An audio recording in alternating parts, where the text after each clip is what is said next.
Welcome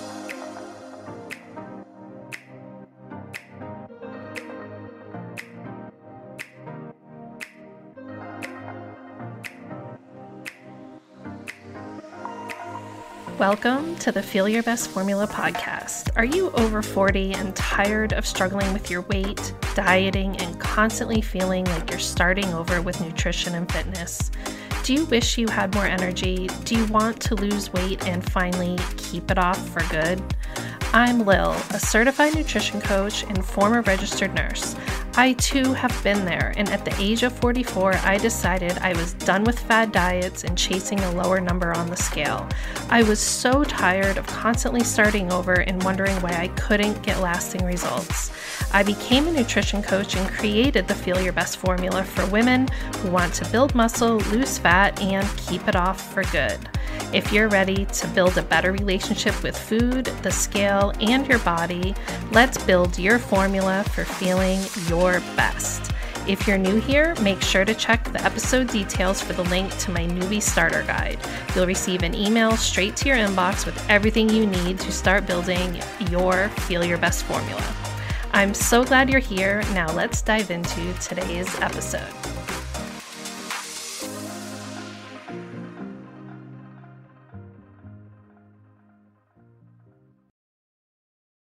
Hello and welcome to this week's mini session on the Feel Your Best Formula podcast. I am Lil, and today we are going to dive into the scale. I know I did a longer full-length episode on the scale, but I just feel like we really need to talk about this more.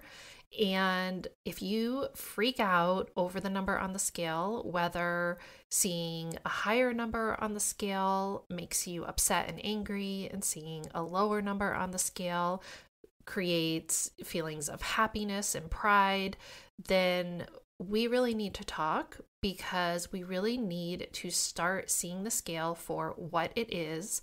We need to understand what the scale is actually telling us. So I am going to repeat some of the information from that longer episode, but I truly believe that repetition is the mother of all understanding, and hearing things more than once is really important. So you might hear some repeat information here, but then we're also going to dive a little bit deeper into certain areas that we didn't mention in the longer episode. So stop freaking out over scale fluctuations. Fluctuations are completely normal, and we are going to dive into today the top 3 reasons why the scale is going to fluctuate. And I really want you to understand this so that you can move forward towards your goals feeling empowered. I'm going to remind you what the scale is measuring. The scale is measuring the force of gravity that your body is exerting on the earth. That is all it is measuring. It is not measuring your body composition. It doesn't know if that number that you're seeing on the scale is muscle. It doesn't know if it's fat, if it's bone, if it's water. It doesn't know those things. It is simply telling you right now, in this moment, your body is exerting this amount of force onto the earth because gravity is pulling you down. It does not recognize water weight. It has no idea your fitness level. No idea. That number does not tell you how healthy or unhealthy you are. It does not tell the level of illness or disease or wellness that your body is experiencing. It does not tell you your relationship with food. It does not tell you whether or not you're a good or bad person. It doesn't tell you how sexy and confident you look. It doesn't do any of those things. All it is doing is telling you how much force your body is exerting on the earth through gravity. That is it. And I want to be really clear throughout this episode that I am a big believer in weighing yourself daily, because I truly believe that this is the best way of letting go of a toxic relationship that you have with the scale and creating a healthy relationship with the scale where you truly just view it as a tool in your arsenal towards building healthy habits and just taking the information that it gives you and going, okay, cool, let me move on with my day. Hating the scale is like hating a thermometer. Just like a thermometer is a tool to tell you what the weather looks like outside and give you information so you can dress appropriately, plan your day appropriately. The scale is the same thing. It is just a tool to tell you the climate of how your habits are impacting your body. And avoiding the scale is depriving yourself of useful information that can make hitting your goals easier. Okay? So, what you think the scale is telling you is not necessarily what the scale is telling you. And anytime someone sees the scale go up, they're like, oh, it's fat. I gained fat. And if it goes down, they're like, oh, I'm good. I lost some fat. This is great. But I want to remind you that it takes 3,500 calories, excess calories above and beyond what your body needs to store a pound of fat. 3,500 calories. So again, are you eating 3,500 calories more in one day that is immediately being stored to fat? Most likely not. Are you eating 7,000 calories per day that's being turned into 2 pounds of fat? Most likely not. So we are going to talk about why these scale fluctuations that you're seeing on a daily basis or weekly basis on the scale are not necessarily fat. And the scale can and it will fluctuate overnight. It is rarely, if ever, going to be in a straight line. You might hit a plateau here and there, where you are for some reason the same exact weight for 2, 3, maybe 4 or 5 days in a row. It's happened to me where I just am like, this is eerie, this is odd. And what I find after being at that plateau is that normally there's a big drop afterwards, and that is just how my body responds. But if you weighed yourself every day for a week, 2 weeks, 3 weeks, a month, a year, no human being on the planet is going to be the same exact scale weight every single day. And this is because scale weight fluctuations are based on so much more than fat. And as a society, we use the scale to tell us how fat we are or how skinny we are. That is just how it is. And we need to change that. And when you can empower yourself to start realizing that that is not helpful to just look at the scale that way, and you can understand what the scale is really telling you, everything is going to change. Okay, so number one, what are the scale weight fluctuations that you're seeing caused by? The number one thing is water weight. And this is honestly probably what you're seeing the most on a day-to-day basis, because water weight is affected by many different things. And there's a few subcategories of water weight here. But one of the biggest things that I personally would consider myself having a disordered behavior around is getting on the scale. And when I first did 21 Day Fix, this was back in 2014, I would weigh myself every Friday morning. And what I would do is I would wake up, I would do my workout, I would not allow myself to drink any water. And after my workout, I would step on the scale and hope that that number would be lower. And again, I was only weighing myself once a week. And what was I doing? I was purposefully dehydrating myself. Even though at the time, I wouldn't say I was doing it like intentionally. It's just sort of this general awareness of, oh, I know if I don't drink anything during my workout, then the number's going to be lower because you've gone all night without drinking water. And now you're doing a workout and you're going to get on the scale and you're going to get like this bonus of being dehydrated, where the scale could literally be down 1-2 extra pounds just because you're so dehydrated, especially if you're sweating during your workout. That is honestly one of the most disordered things I've ever done when it comes to my health and wellness.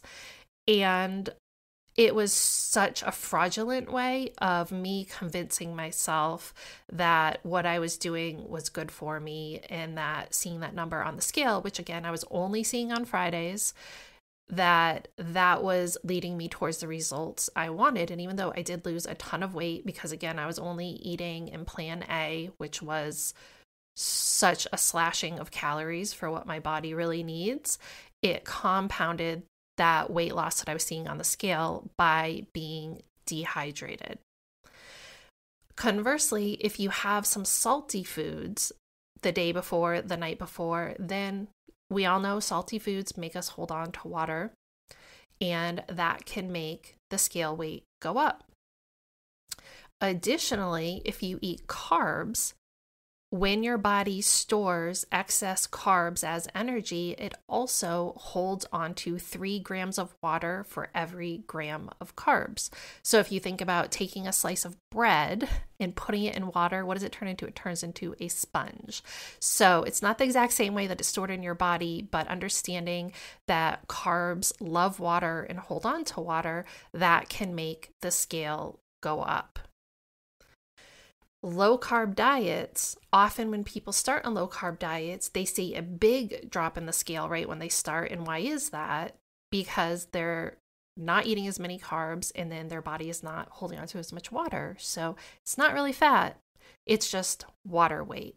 And people are like, oh my God, this diet is working so great. Carbs are bad. Low carb is the way to go. You're not losing fat. It's just water.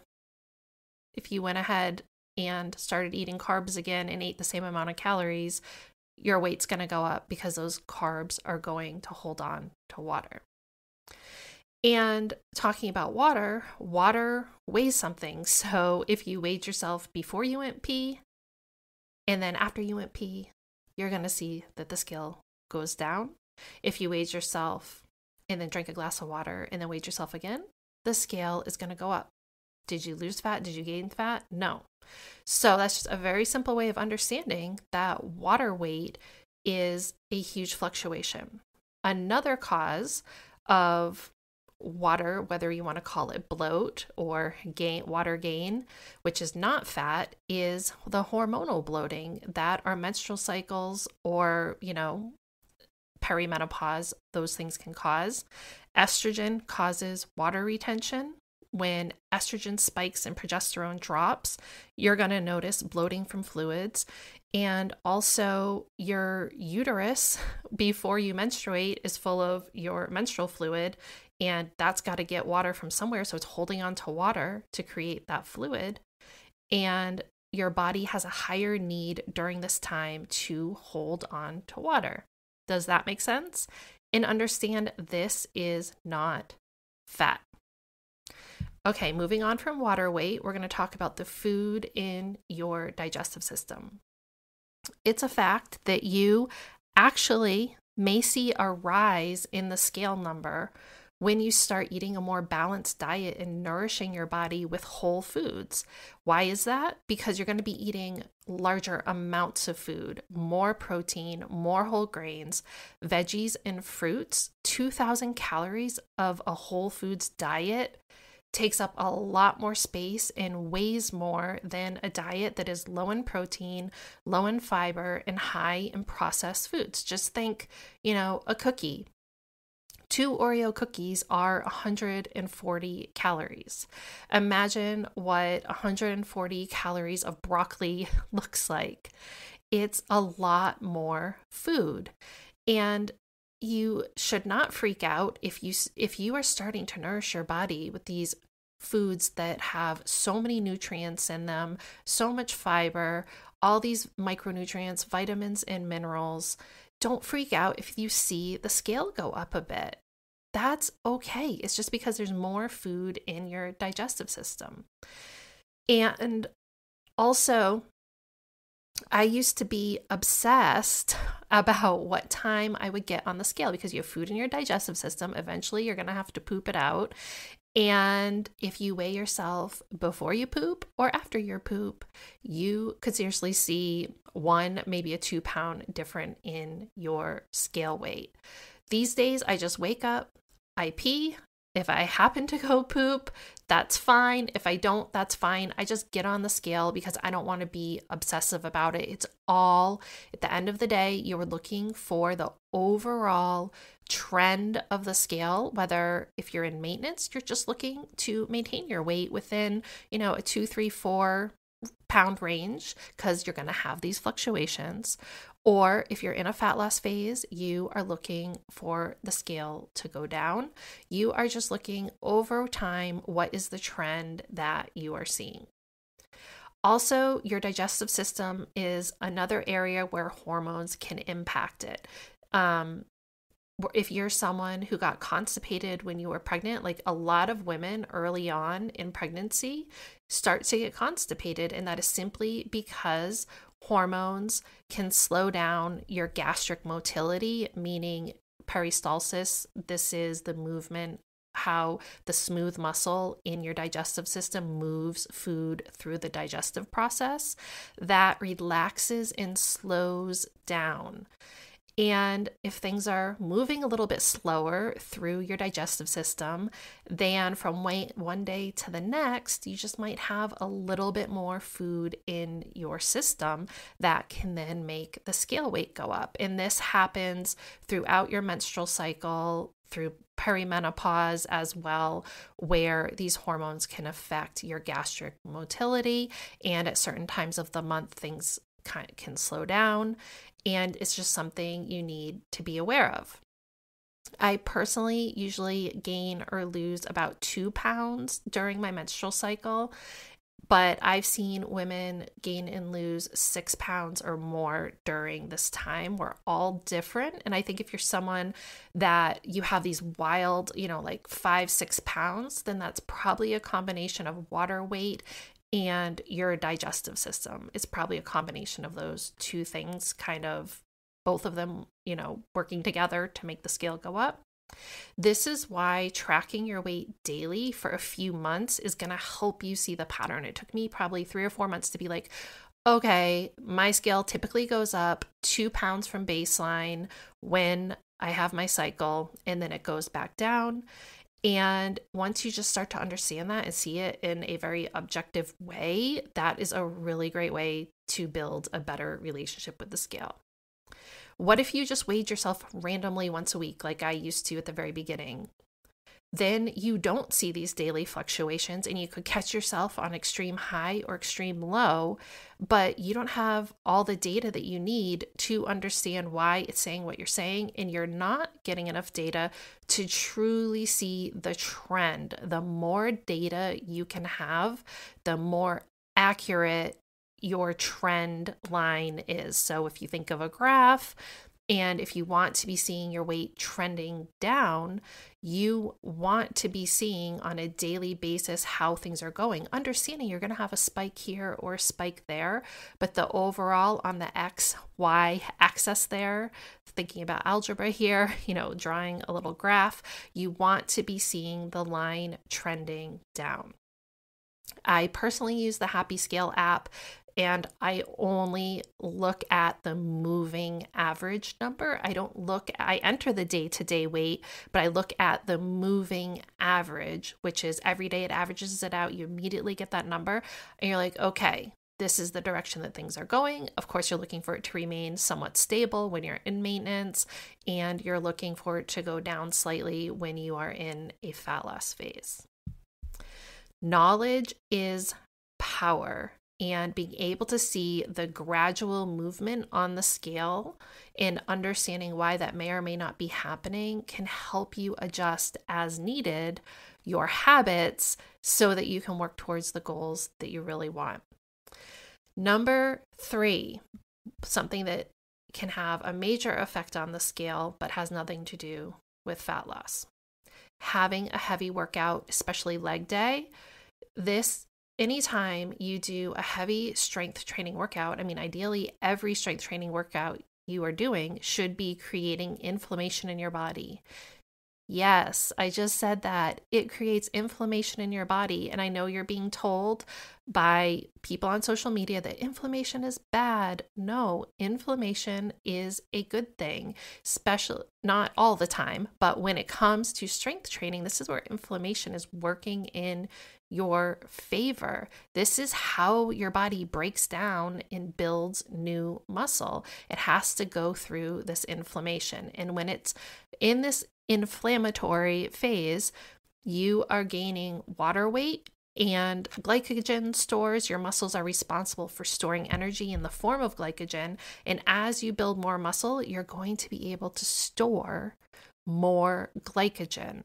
So your body stores excess calories as fat and excess carbs as glycogen.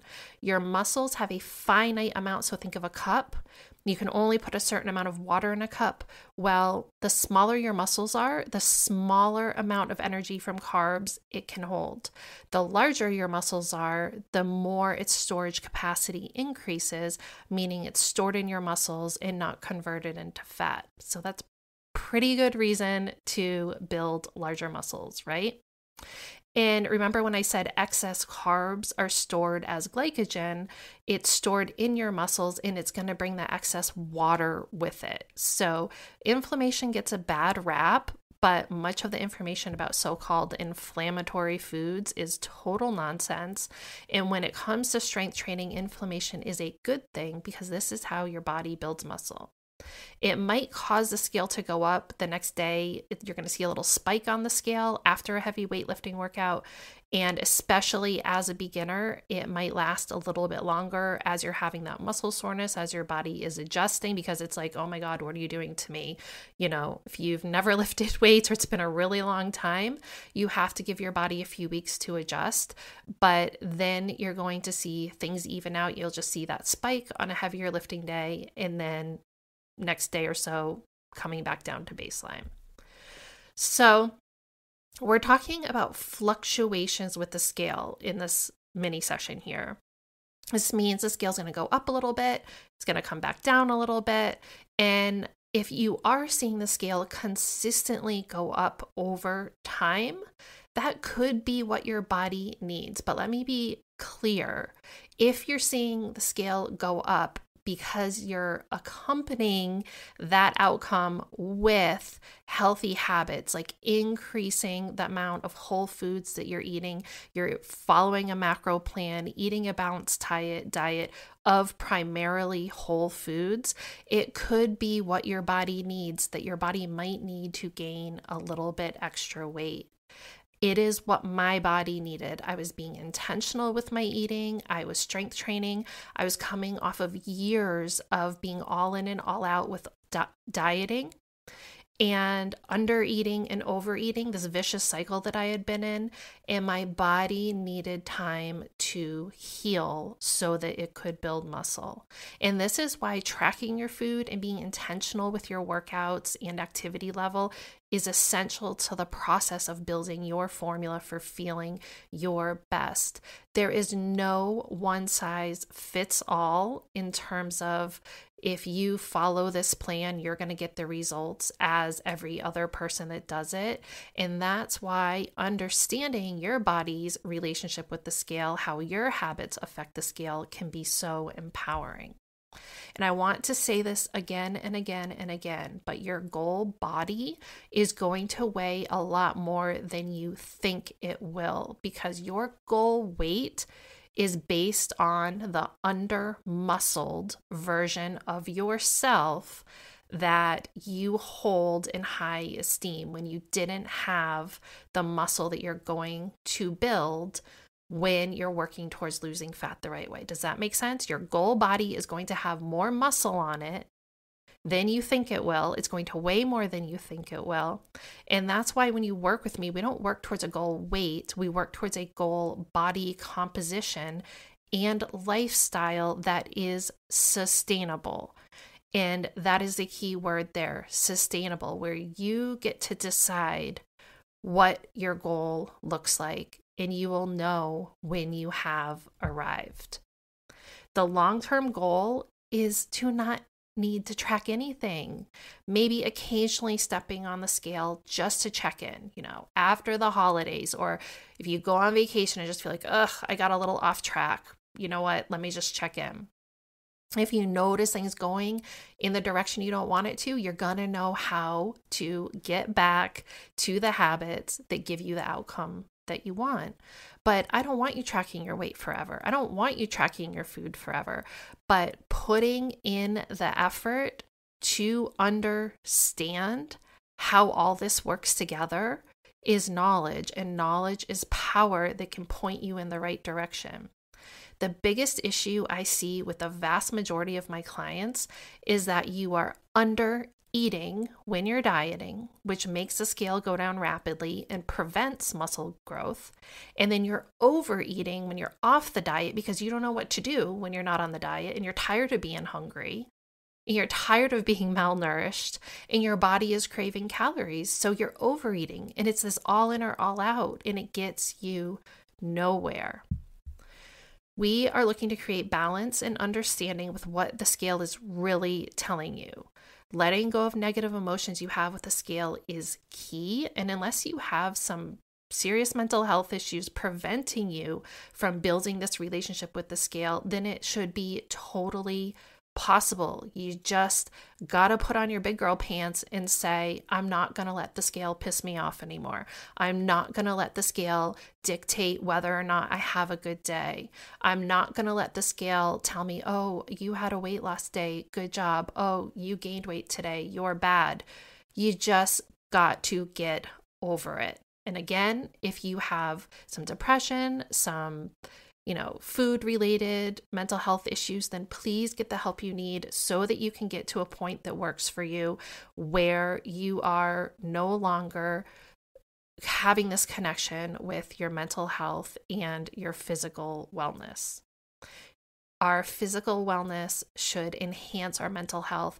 Our mental health should enhance our physical health. That is the ideal way it should be working.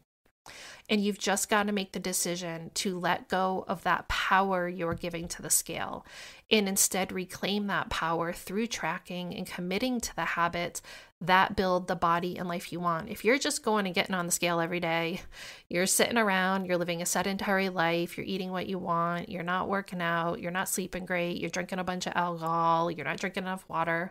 Getting on the scale every day, that's not going to help you in the slightest. You need to have that habit be accompanying the supportive habits toward building a healthy body.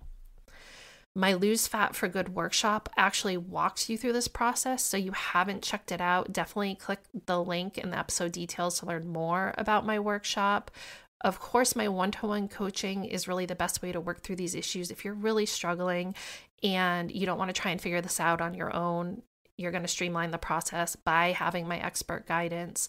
But the Lose Fat for Good workshop is a great way to understand the process, understand how to get started, and start building your formula for feeling your best. Okay, that's it for today's mini session, and I will see you back here on Monday.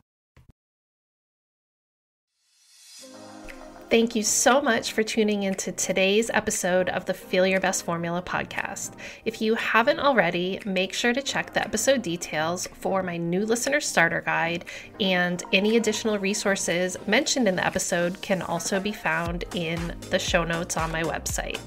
You can always find me on Instagram at Macros with Lil, and for more healthy lifestyle tips, recipes, and information on my one-to-one and group coaching services, make sure to check out my website. All the links can be found below. If you know someone else who is ready to start building their formula for feeling their best, please share the love and send them a link to the podcast. I hope you found today's episode helpful, and I'll see you back here next week for a brand new one.